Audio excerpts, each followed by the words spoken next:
Good morning and welcome to another Postcards from Kevin Lee. Today I'm exploring one of Greater Manchester's biggest success stories, MediaCity and Salford Quays.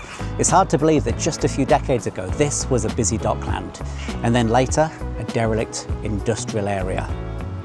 Today it's home to television studios, theatres, museums, restaurants, and thousands of people who live and work here. Let's discover how this amazing transformation happened. As the name suggests, Salford Quays was once part of Manchester Docks. But when the docks opened in 1894, they became one of Britain's busiest inland ports, bringing goods from all over the world into the heart of Manchester. However, larger container ships eventually made the docks unsuitable and they closed in 1982. Thousands of jobs disappeared and the area fell into decline. But in the mid-1980s, a huge regeneration programme began. The dock waters were cleaned, new roads were built, and investment gradually returned. The opening of the Lowry in 2000 gave the area a major cultural boost, followed by Imperial War Museum, which opened in 2002. Perhaps the biggest turning point came in 2011 when the BBC moved many of its departments here and MediaCity officially opened. ITV soon followed, helping transform the Quays into one of UK's leading media hubs. While walking around, one thing I've really noticed about MediaCity and like is how peaceful it feels. Despite being a major business district, you often see television presenters walking between studios, paddleboarders on the water, and people enjoying lunch by the waterfront.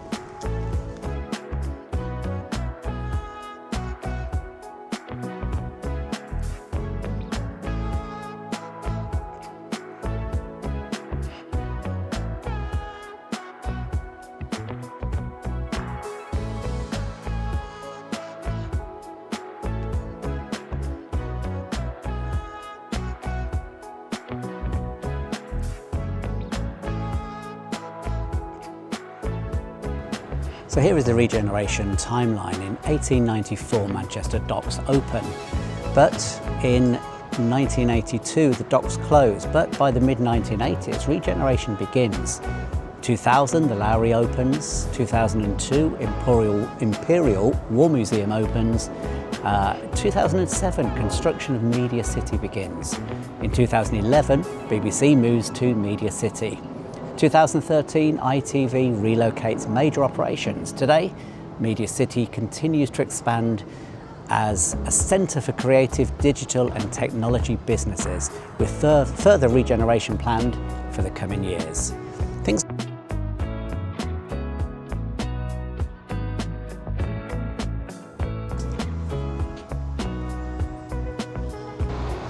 If you enjoy relaxed video reviews like this one, why not subscribe to the channel and join me on my next adventure? Also, don't forget, give this video a thumbs up. I really appreciate your support. Just across the water there you can see Coronation Street, the ITV studios, and that's where all the episodes of Coronation Street are now filmed.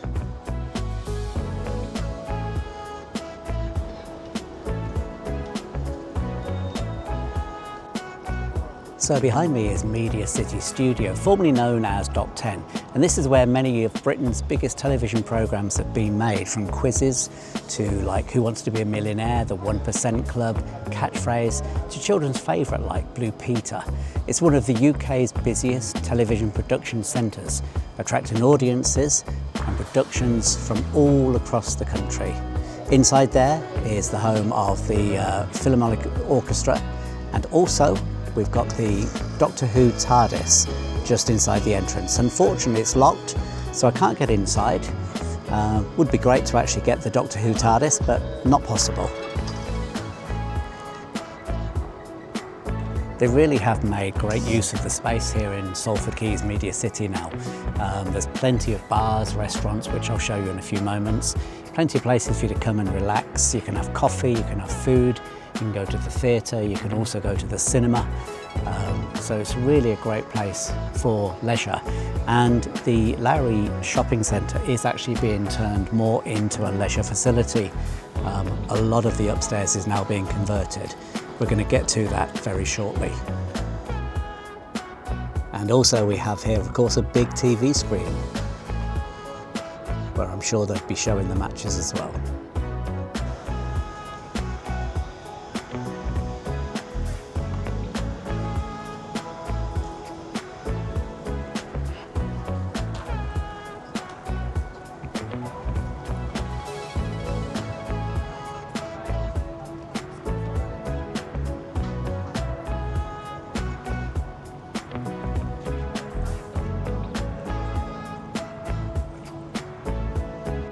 So let's just have a look and see how many of the names we can recognise on the gold Blue Peter badges.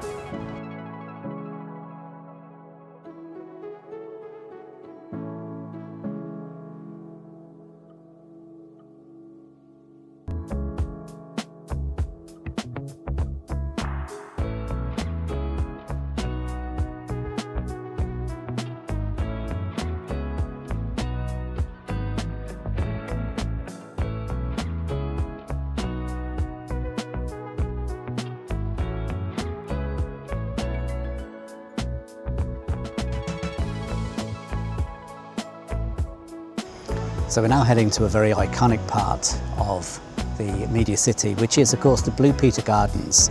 Blue Peter has been broadcasting now since I was a kid, so that's going back to the 60s.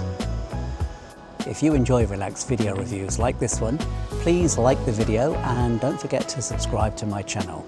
Postcards from Kevin Lee.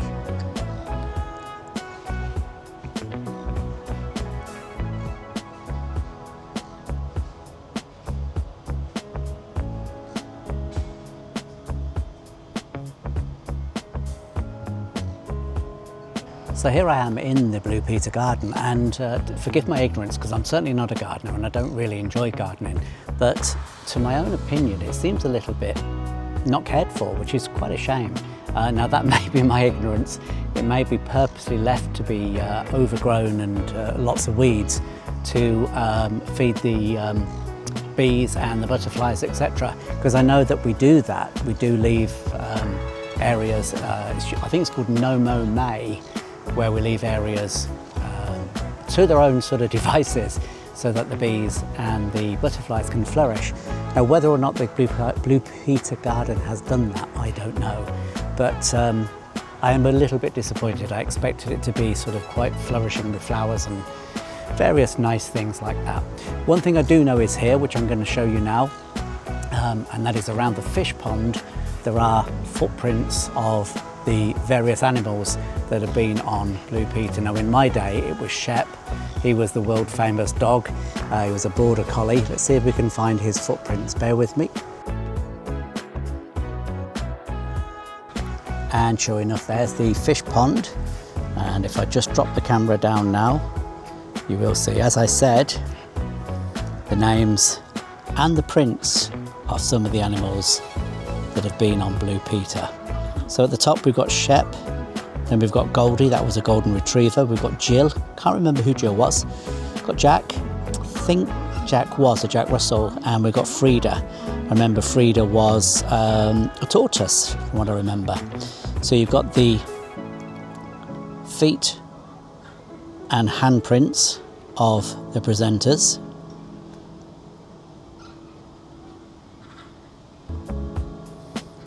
And then, as I said, if we go back to the animals, you can see their individual prints.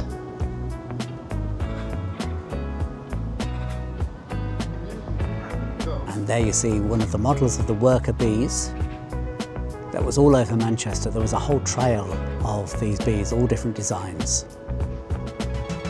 So just to give you an overview of the Blue Peter Garden, I'll just pan round.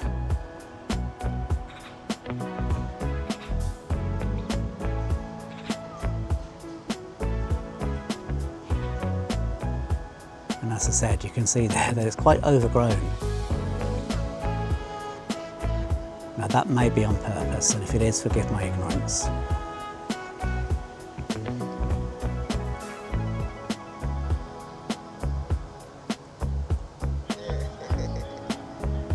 There's just great little places where you can sit, relax, have a drink, have a coffee. Just enjoy the peace.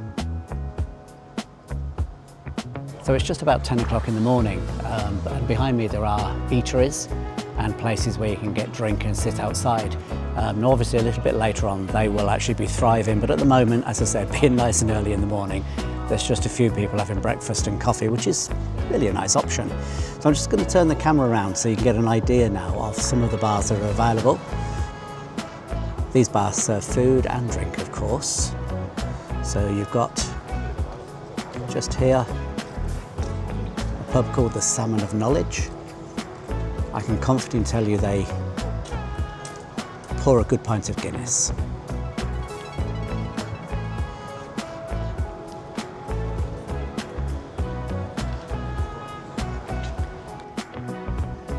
So here's just a small selection of some of the bars and restaurants that are available here on Salford Quays, Media City. But it's split into two sections. So this section here near to the ITV and the BBC studios, you can see what's on offer here. But over near the Lowry Theatre, there are a few more restaurants and bars as well, which I'll show you in a few moments. Now, when I first moved to Manchester, which was 2005, all that you see behind me, all that I've shown you so far, was just car park. There was absolutely nothing here but car park. There were some industrial units, but really there was nothing else. And there was always a promise of the BBC and the ITV coming to Manchester, although it was only a threat. It wasn't agreed. Contracts weren't drawn up, they weren't signed, it wasn't an agreement. And when I first moved to Manchester, I was in the new homes industry. And actually I lived on Salford Quays, and I was placed on a site to sell that big building that you see in front of you there. Now, we sold it from plan. And when people were coming to look at it, we only had like a little showroom that sort of gave an idea, not even a true reflection of what the apartments were going to look like, but they sold literally, as the saying goes, like hotcakes. And as you can see in front of me, Media City, Salford Quays has continued constantly to develop. And there's even signs of more development still going on. If you wanted to come and stay in Media City, then there are hotels here. You've got quite a few hotels, 2 or 3 over on this side, and then over on the side that you see in front of you there, which is near the Lowry Theatre, there is also a Holiday Inn there. About being here in Salford Quays is that you're close enough to the city to be able to enjoy the city, but far enough away to avoid the sort of hustle and bustle. There is a very good tram service that takes you straight into Manchester city centre, and you can connect to other parts of Manchester by stopping off at different stations and changing trams. The tram service is very reliable. If you did want to come to Media City from the city centre, then you just catch the tram, which is the Eccles line, and you'd get off at Media City. Here is the tram stop for Media City, and it operates on a tap-in, tap-out system.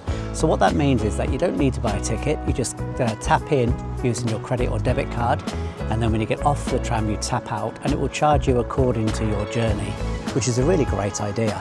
The buses that run through Greater Manchester are all £2 regardless of the length of your journey, which again is a fantastic idea. If you enjoy relaxed video reviews like this one, why not subscribe to the channel and join me on my next adventure? Also, don't forget, give this video a thumbs up. I really appreciate your support.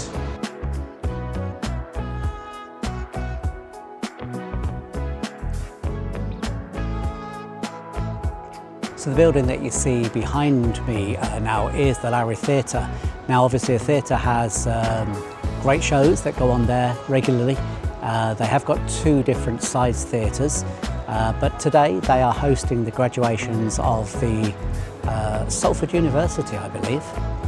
If I turn the camera around, you'll see that in front of me you've actually got the shopping precinct, shopping centre, which sadly it's an outlet, but sadly it's never really taken off.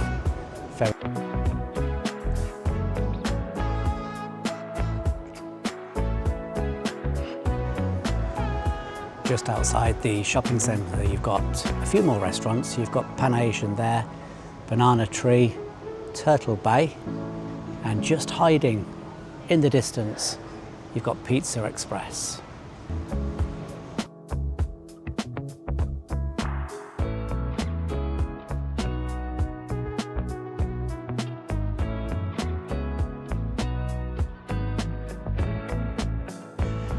Now, I had started filming in the Lowry outlet. It's a shopping mall. I was walking around taking photographs of the various stores just to let you know what's inside.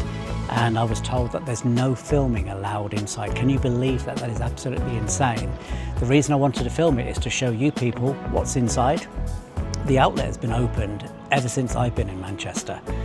So that's going back to 2005. It probably even opened before that. And to be honest with you, it's never taken off. It's never been successful.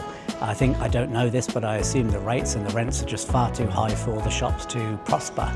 So what they've decided to do now, they've cleared all of the top floor with the exception of two things. One being Oxygen, which I believe is a trampoline type place for kids, and the other being a cinema, which is a very good cinema. I have to tell you, I use the cinema myself very, very often. Cleared all the rest of the shops that are in the top area, and what they're going to do, they're going to turn that into a leisure facility. Now that is great. That's going to bring a lot of business into the Lowry outlet. And it's such a stupid thing where you need permission from the management to actually film inside. So inside there you've got things like Next outlet, you've got Marks and Spencer's outlet, you've got the Cadbury's chocolate outlet, you've got Pavers, you've got I'm trying to think now, there's a few others in there, I can't think. A bag outlet, you've got Works, I think, you've got the Harvester inside as well. So it just seems crazy to me that they wouldn't let me actually film inside. However, the work is starting later this year, I've been told, to turn the upstairs into that leisure facility. Once it's done, that's going to be a fantastic area, and it will bring so much more business into the actual into the outlet and into the shops, which is a really, really good thing for the area. So that's it for my video for Salford Quays Media City. I hope you enjoyed the video. If you do enjoy relaxed video reviews such as this one, two things. One, press thumbs up for this video. Secondly, please subscribe to the channel. It's really nice to get the appreciation and the support from people subscribing to my channel. It makes all that I do worth it. That's all from me today. Thank you very much for watching. I'll catch you next time. Bye for now.